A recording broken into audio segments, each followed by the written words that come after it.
এখন সোশ্যাল মিডিয়াতে এই ধরনের হ্যাপি নিউ ইয়ারের ফটো এডিটিংগুলো খুবই ট্রেন্ডিংয়ে চলছে। চাইলে তোমরাও বানাতে পারবে মাত্র সিম্পল কিছু স্টেপস ফলো করে। বলে দিচ্ছি কীভাবে বানাবে, তার আগে ভিডিওটা সেভ করে আমাকে সাবস্ক্রাইব করে রাখো এই ধরনের আরও ভিডিও দেখার জন্য।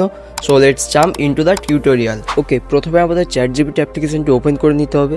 এরপর যে প্লাস আইকনটা রয়েছে এখানে ক্লিক করে আমাদের চলে যেতে হবে গ্যালারির মধ্যে। এই গ্যালারি থেকে তোমাদের যে কোনো একটা ক্লিন ফেস সহ ইমেজ তোমরা এখানে সিলেক্ট করবে। তারপর এখানে এই সিক্রেট প্রম্পটটা এখানে পেস্ট করবে। এই প্রম্পটটা তোমরা এই ভিডিও ডেসক্রিপশন বক্সে অ্যান্ড পিন কমেন্টে পেয়ে যাবে। দেন এখানে এই অ্যারো আইকনটার উপর একবার ক্লিক করবে। কিছু সময় ওয়েট করার পর ChatGPT আমাদেরকে এরকম একটা ইমেজ জেনারেট করে দিয়ে দেবে। এই ইমেজটাকে ডাউনলোড করার জন্য এখানে নিচে সেভ আইকন রয়েছে, এখানে ক্লিক করে এটা তোমরা অবশ্যই গ্যালারিতে ডাউনলোড করে নেবে। সো এভরিওয়ান, এইভাবে কিন্তু তোমরা খুব সহজেই নিজের ফটো দিয়ে হ্যাপি নিউ ইয়ারের ফটো এডিটিং করে ফেলতে পারবে। তো এই ছিল আজকের ভিডিও। আশা করি ভিডিওটি তোমাদের উপকারে আসবে। ভিডিওটি ভালো লাগলে like, comment and share, subscribe করতে ভুলবে না। দেখা হচ্ছে পরবর্তী ভিডিওতে। বাই।